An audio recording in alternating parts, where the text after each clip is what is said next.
আসসালামু আলাইকুম। তো প্রাথমিক শিক্ষক নিয়োগের নতুন একটা আপডেট ভিডিওতে সবাইকে স্বাগত জানাচ্ছি। তো আজকে আমরা খুব গুরুত্বপূর্ণ একটা বিষয় নিয়ে আলোচনা করব, প্রথম ধাপের পরীক্ষা নিয়ে, অর্থাৎ গুরুত্বপূর্ণ একটা আপডেট আসছে। তো আমরা জানি যে প্রথম ধাপের যেই পরীক্ষাটা সেটা রংপুর, বরিশাল এবং সিলেট। তো এই তিনটা বিভাগের পরীক্ষা, যেটা অনানুষ্ঠানিকভাবে যে ডেটটা ফিক্সড করা হয়েছিল সেটা হচ্ছে 24শে নভেম্বর। এখন কথা হচ্ছে 24শে নভেম্বর তারিখে পরীক্ষা অনুষ্ঠিত হবে কি না। আমরা যদি হিসাব করি আজকে থেকে, তাহলে পরীক্ষার আর আছে হচ্ছে 19 দিন, ঠিক আছে। তো আমরা জানি যে অ্যাডমিট কার্ড প্রদান করা হচ্ছে মূলত 10 থেকে 20 বা ওই টাইমটাতে মূলত। তো সুতরাং অ্যাডমিট কার্ড দেওয়ার যেহেতু সময় এসে গেছে, যেহেতু এটা কোনো আনুষ্ঠানিকও না যে 20 তারিখে 24 তারিখে পরীক্ষা হবে, এটা অনানুষ্ঠানিকভাবে ওনারা সিদ্ধান্ত নিয়েছে। ইন্টারনালি ওনারা আলোচনা করতেছেন বা চিঠি চালাচালি করতেছে, এরকম বলা যায়। পাবলিকলি কিছু বলেনি এখনও। তো একটা নিউজ আসছে আমাদের হাতে, সেটা হচ্ছে যে প্রথম ধাপের পরীক্ষা যে 24শে নভেম্বর ওনারা ফিক্সড করেছিল ইন্টারনালি, তো ওই তারিখেই পরীক্ষা হবে কি না এই বিষয়ে কিন্তু রানিং যে সপ্তাহ, অর্থাৎ এই সপ্তাহে কিন্তু ওনারা একটা মিটিং করবেন এবং ওই মিটিংয়েই কিন্তু এই চূড়ান্ত সিদ্ধান্ত নেওয়া হবে যে 24শে নভেম্বর পরীক্ষা হবে কি না।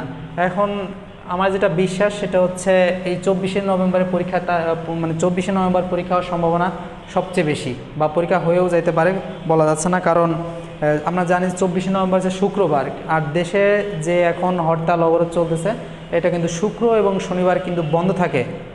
এটা যদি ঢাকা শহরে হইতো, তার মানে পরীক্ষাটা যদি তৃতীয় ধাপের হইতো, তাহলে কিন্তু এই 24শে নভেম্বর তারিখে পরীক্ষাটা হওয়ার কোনো সম্ভাবনা ছিল না।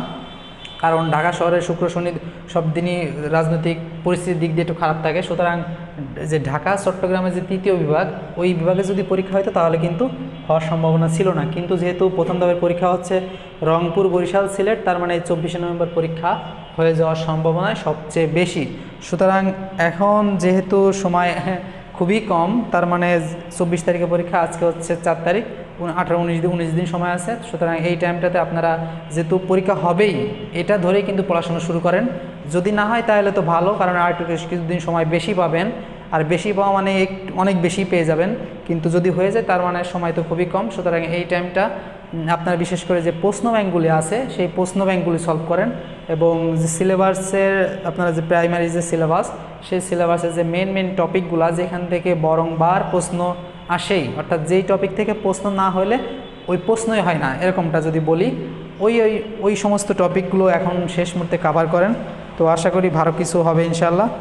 এবং এটাই ছিল মূলত প্রথম ধাপের। এবং দ্বিতীয় তৃতীয় ধাপের পরীক্ষা যেটা ওনারা বলছিলেন, যে এই প্রথম ধাপের পরীক্ষা এনাদের 31শে জানুয়ারির ভিতর চূড়ান্ত নিয়োগ দিবে, এবং এই প্রথম ধাপের লিখিত পরীক্ষা চলাকালীন, ভাইবা চলাকালীন সময়ে কিন্তু দ্বিতীয় ধাপের পরীক্ষা অনুষ্ঠিত হবে।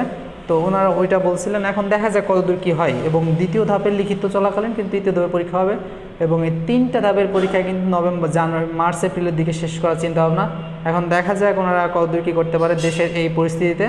তো আশা করি, আমার মনে হয় না যে প্রথম ধাপের পরীক্ষা আর পিছাবে, যেহেতু আমি অনেক আগে বলছিলাম যে আসলে পরীক্ষা হওয়ার সম্ভাবনা খুবই কম, মানে অনেক আগে, প্রায় 4-5 মাস আগে, যে নির্বাচনের কারণে। কিন্তু ওনারা যেই প্ল্যান করতেছে মূলত, তো ওই প্ল্যান অনুযায়ী কিন্তু আসলে হয়ে যাওয়ার কথা এই তারিখের দিকে। সুতরাং এই তারিখে হওয়ার সম্ভাবনা খুবই বেশি। সেই হিসাব অনুযায়ী কিন্তু আপনারা এখন থেকে প্রিপারেশন নেন, না যদি না হয় তো ভালো, হইলে আরও ভালো, ঠিক আছে। তো সেই অনুযায়ী আপনারা এখন থেকে প্রিপারেশন নেন যে 24 তারিখে কিন্তু প্রথম ধাপের পরীক্ষাটা হচ্ছে।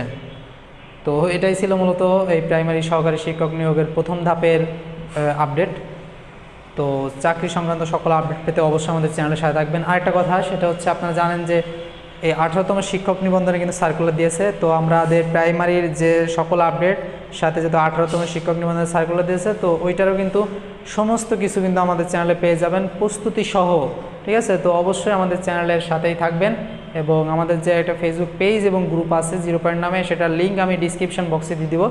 তো ওইটাও কিন্তু আসলে ফলো করতে ভুলবেন না, কারণ ছোটোখাটো যে সমস্ত আপডেট বা লিঙ্ক বা হচ্ছে পিডিএফ ফাইল যেগুলো দেওয়া লাগে, আমরা কিন্তু ছোটোখাটো জিনিস ওইখানে দিয়ে থাকি, বা আমাদের যে ইউটিউব চ্যানেলের যে কমিউনিটি আছে, তো ওইখানে আমরা পোস্ট করে থাকি। সুতরাং অবশ্যই আমাদের সাথে ফেসবুক এবং ইউটিউব উভয় জায়গায় কানেক্টেড থাকবেন, এবং অবশ্যই ভিডিওটা শেয়ার করবেন। ধন্যবাদ সবাইকে। আসসালামু আলাইকুম।